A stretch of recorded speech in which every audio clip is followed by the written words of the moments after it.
Nossa, imaginando aqui os fãs do Edu colocando nosso nome na boca do sapo. Imaginou? Perguntando, ligando para qual o nome dele? Didio Vieira, o outro Fábio Reis. Vai pra boca do sapo. Beleza, pessoal? Sejam todos muito bem-vindos. Esta é mais uma edição do nosso Mundo Metal Resenha. Eu sou Fábio Reis, esse aqui é meu grande amigo Gígio Vieira e hoje nós vamos bater um papo sobre Eldorado, o novo trabalho da banda de Edu Falaschi. Fica por aí, que é logo depois da nossa vinheta.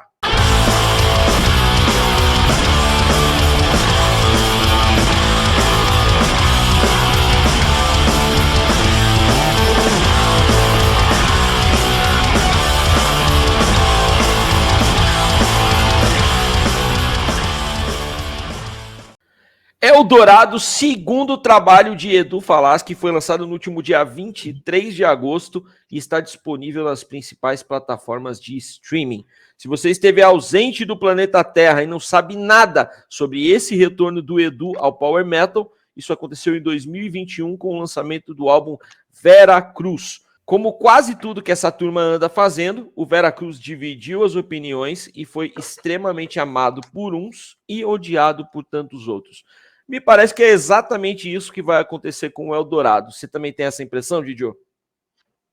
Com certeza, eu tenho sim, e eu acho que talvez o percentual aí de amor e ódio cheguem aí num patamar bem próximos um do outro, viu, cara? Eu acredito que o Vera Cruz, ele tinha aquela coisa o primeiro trabalho do Edu, depois de todo aquele problema que ele teve. Então, eu acho que existia ali uma curiosidade de saber como é que ele ia soar no primeiro disco dele, né? E eu acho que passado isso, no segundo disco, essa surpresa, ela já não acontece mais, né? A pergunta que fica na verdade, que ficou, como será o segundo trabalho, né? Então, eu acho que é isso aí que vai fazer o diferencial. Eu acho que você bateu num ponto-chave. Aí no Veracruz você tinha um cenário bem diferente do que é o hoje, né? O Edu, desde a sua saída do Angra, portanto, aí na carreira solo dele, ele não tinha investido em material inédito que pudesse soar com a mesma identidade do material que ele produzia na época de Angra. E no Veracruz foi a primeira vez que ele faz isso. Certamente isso teve um impacto. Né? Eu vi muita gente correndo para ouvir o Veracruz por conta desse sentimento de nostalgia. As pessoas queriam ouvir o Edu cantando esse tipo de som de novo e não sabiam muito bem o que esperar.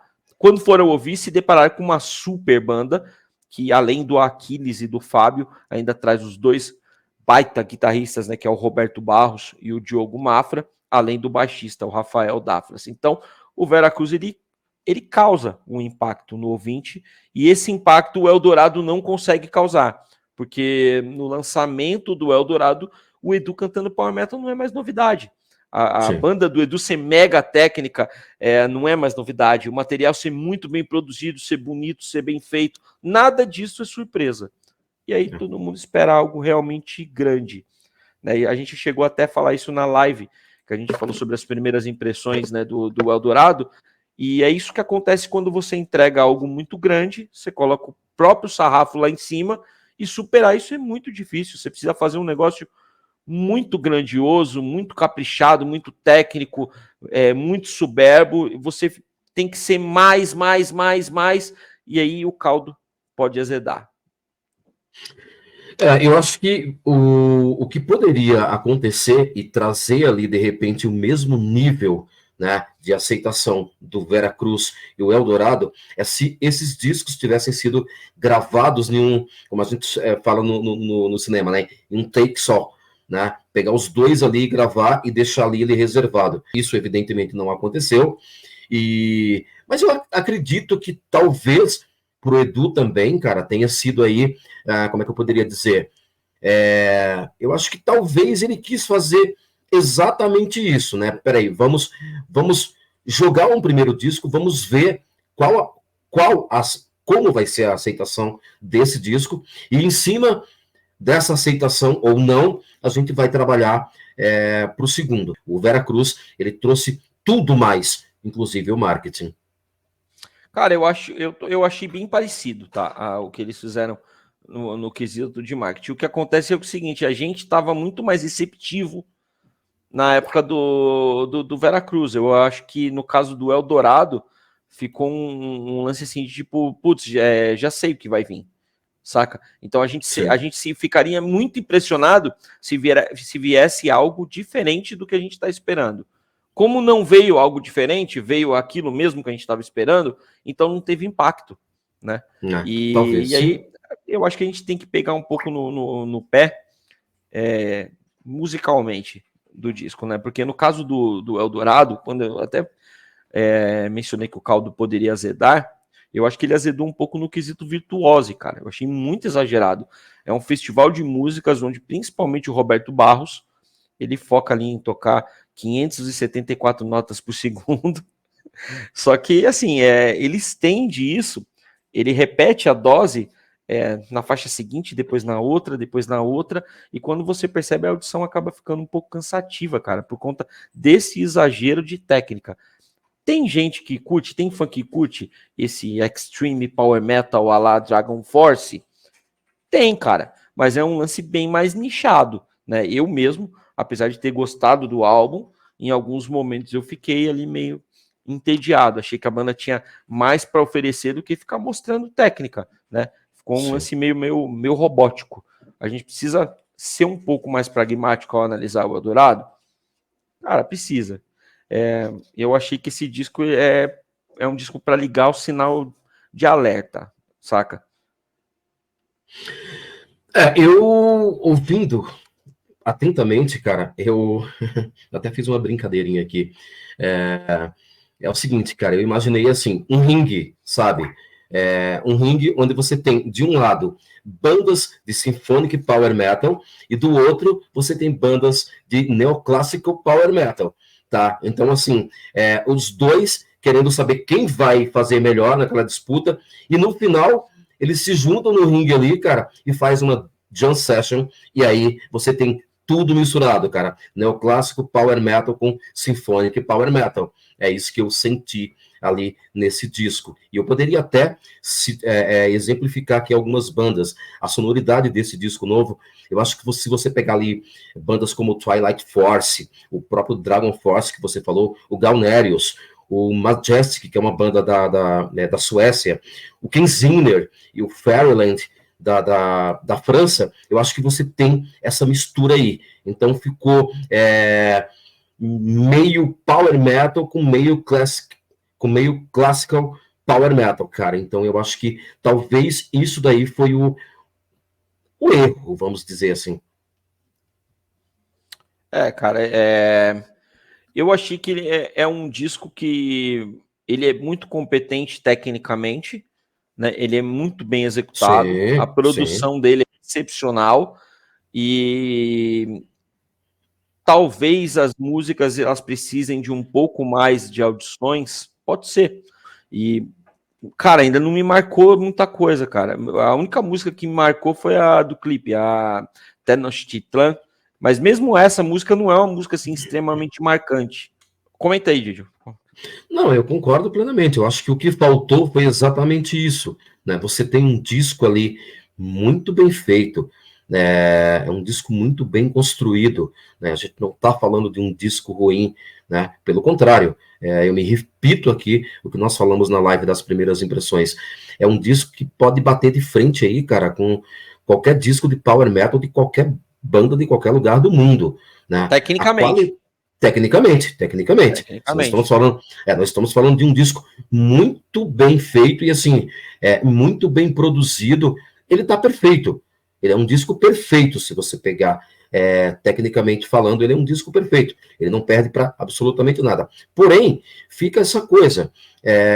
Quando você ouve e você não tem uma faixa que te chame a atenção, né? Que prenda ali porque sempre tem essa coisa, principalmente no power metal, de você ouvir e ficar aquela coisa grudada no teu cérebro, né? De você cantar um refrão, ou você lembrar de um riff, e você querer ouvir, né? Você ouve a primeira vez e na segunda você vai ali buscar aquelas que você mais gostou. Isso não acontece no Eldorado, né? Então... Olha, para ser bem sincero e honesto, a Sacrifice e a faixa título, a Eldorado, são duas músicas que me cativaram bastante. São duas músicas assim que valem um repeat, saca? E até no Tenochtitlan, apesar de ela ser exagerada na parte da virtuose em alguns momentos ali, meio que enche o saco ali, você fala, tá, beleza, cara, eu já vi que você toca pra caramba, que você faz um monte de notas ali, tá, beleza, eu já sei disso, não precisa mais ficar jogando isso na minha cara. Mas mesmo assim ela ainda tem uma melodia bacana, ela tem um refrão legal, ela tem alguns momentos impactantes. Mas fora isso, eu concordo com você. Tirando essas três músicas, eu achei a abertura fraquinha com as Senhoras Del Mar. Eu achei que ela não é impactante. Eles tentaram fazer um lance meio épico, diferente, colocando aquele clima espanhol, aquele ritmo espanhol ali e tal, mas eu não casou. Porque depois, quando ela entra mesmo, se ela fosse uma música diferente do começo ao fim, eu acho que o impacto seria maior. Mas depois ela cai pro lugar comum, cara. Ela entra naquele power metal que é um lugar comunzaço, assim. As baladas, eu acho que as três baladas do Veracruz são melhores do que as três do Eldorado. Então eu fico com essa sua opinião também, de que, assim, não impacta tanto. Eu, particularmente, depois de terceira, quarta, quinta audição, por incrível que pareça, eu gostei da Senhores del Mar. Eu gostei também da Sandali. Eu achei que é uma baladinha É a bem melhor bacana. das baladinhas, mas não é melhor Sim. do que nenhuma das três do Veracruz, na minha opinião. Não, sim, com certeza. A gente não está fazendo essas comparações, porque de fato nem vale comparações, né? Musicalmente, o Veracruz está num outro patamar, né? Mas a gente tá, para não ser totalmente, o cara tá insensível, né? O cara tá coração peludo. Não, pera. Tiveram músicas ali que chamam a atenção. Então, eu fico com a Senhores del Mar, a Sacrifice e a Sandali, cara. Eu acho que são as três que me conquistaram, assim, depois de algumas audições. O que é muito pouco para um disco, né? Como o Eldorado, que você imagina que, eu imaginei que fosse me pegar mais, né? É isso. Em termos de participações, Gigi, a gente tem ali o José Andrea, que é do Mago de Oz, né? Uma banda que você curte bastante, eu sei. Tem a Sara Kurucic, que é uma cantora indígena, e o violonista Fábio Lima, né? São legais as participações, mas também nada para mim que soe impactante como foi ouvir Rainha do Lugar com a Elba Ramalho ou uma Face of the Storm com o Max Cavalera. Mas são legais as participações. Cara, eu não tenho muito o que comentar. Eu acho que eu só tenho que endossar o que você falou. Eu acho que são participações especiais que não renderam. Não deu, cara, não foi. A coisa não aconteceu. São participações especiais que, para mim, ficaram mornas, frias, não sei, não casou. Não me agradou tanto assim. Show. Sobre a voz do Edu, eu achei que ela tá bem contida.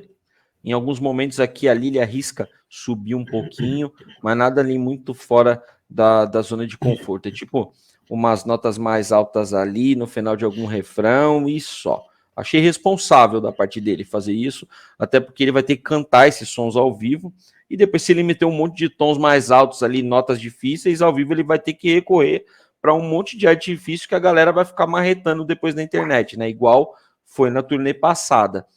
O ponto é que mesmo nesses tons mais seguros, eu não sei se você chegou a ver, tem ali trechos inteiros sendo cantados nessa zona de conforto que eu falei, mas já vazaram alguns vídeos dos primeiros shows ali da turnê, o negócio parecia meio brabo, cara. Enfim, vamos ver como serão os próximos shows, né?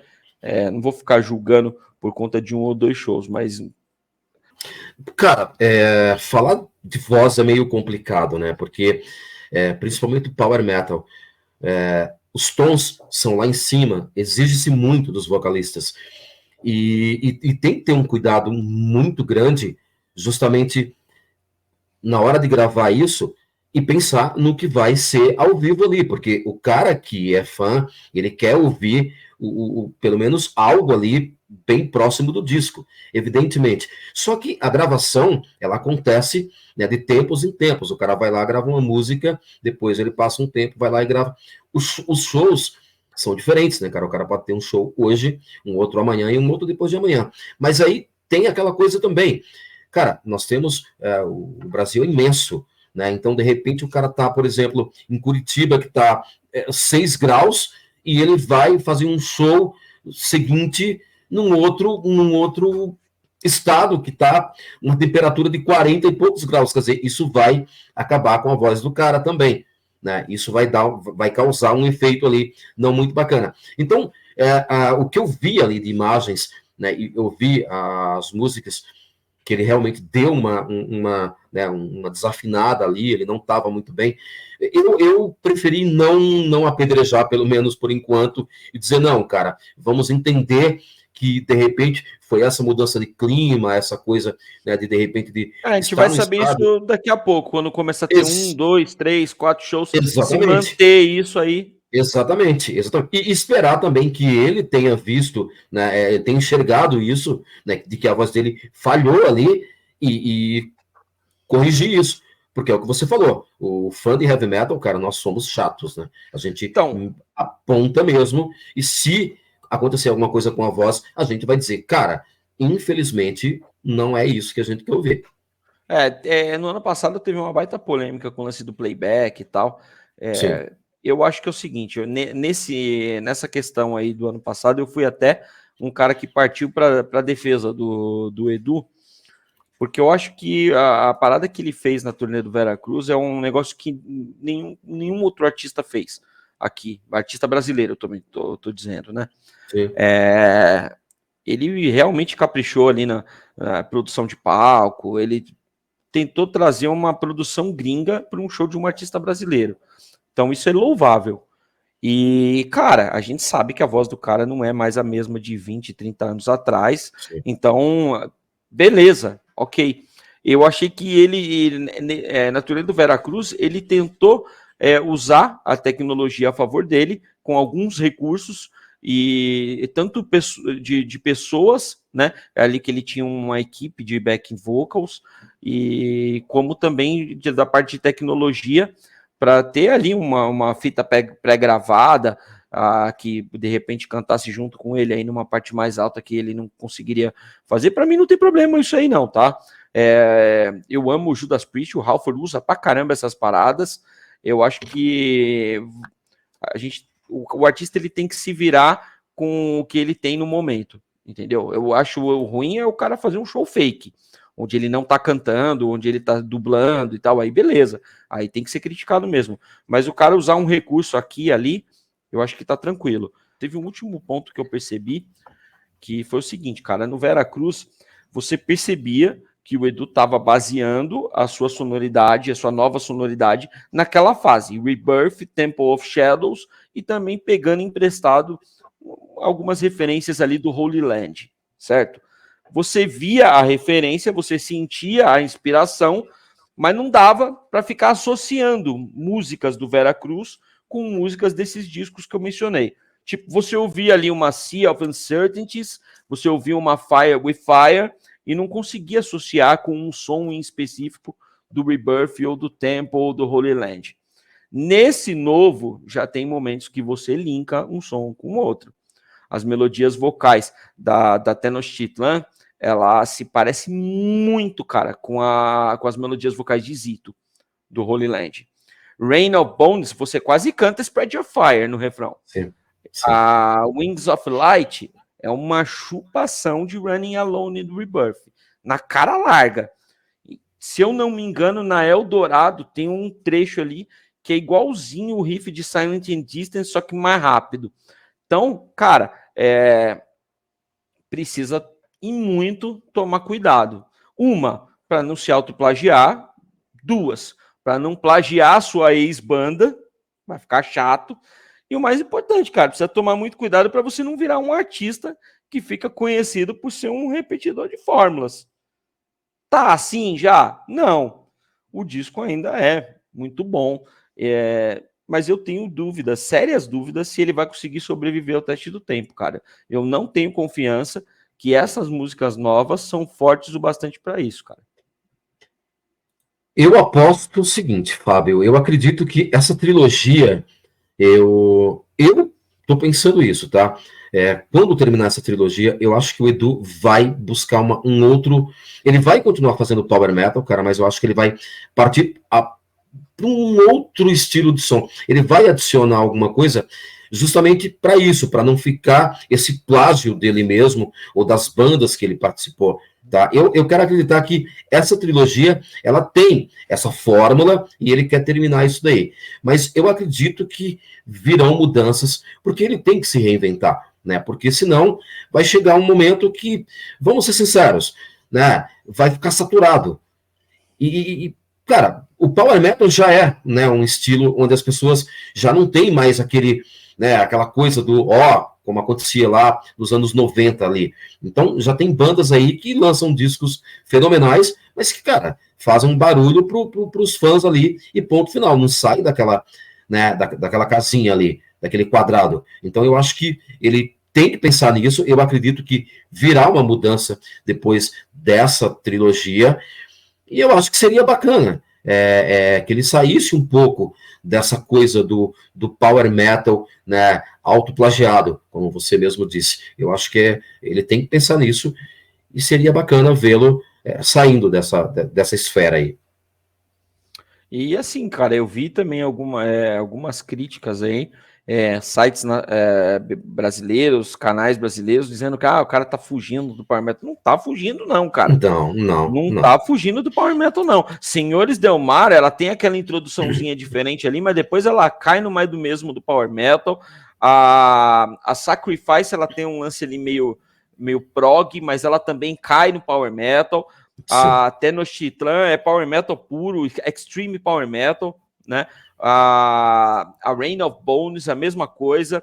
Sim. A Wings of Light, a mesma coisa. É tudo Power Metal. Então ele não tá fugindo do Power Metal, não. Tem as baladas, tem as intros, e o que você pode dizer aqui que não é Power Metal? As baladas e a Eldorado, que é uma música gigante Sim. ali, que ela é mais focada no prog metal. O restante entra tudo no balaio do Power Metal, cara. O lance agora é a gente esperar a terceira e última parte para ver se o Edu surpreende de novo ou se ele vai se manter aí nessa linha. Então, ó, sem pensar muito, qual que é a sua nota? Posso falar só uma coisinha antes da nota? Manda bala. Vamos lá, cara. A resenha, cara, ela é uma coisa que ela envolve duas coisas. O aspecto técnico e o aspecto pessoal, tá? Musical e pessoal, tá? Então, musicalmente, nós temos um disco perfeito. Pessoalmente, para mim, ele tem alguns pormenores ali. Então, pensando dessa forma, analisando dessa forma, a minha nota é 7,5. Pô, cara, achei perfeito essa sua colocação e eu vou mais ou menos na mesma linha. Tecnicamente não dá para você tirar nota.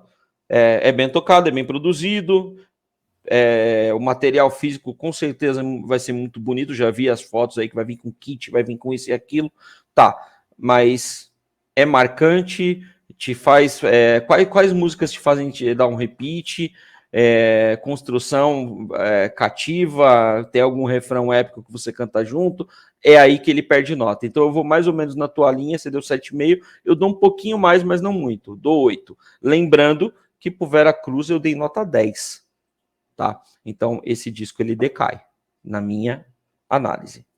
Então é isso aí. Estaremos de volta aí, provavelmente nos próximos dias, com mais resenhas. Não vou contar qual que vai ser a próxima, não. Fica de olho aí no canal que vocês vão saber qual que vai ser a próxima. Valeu! Valeu!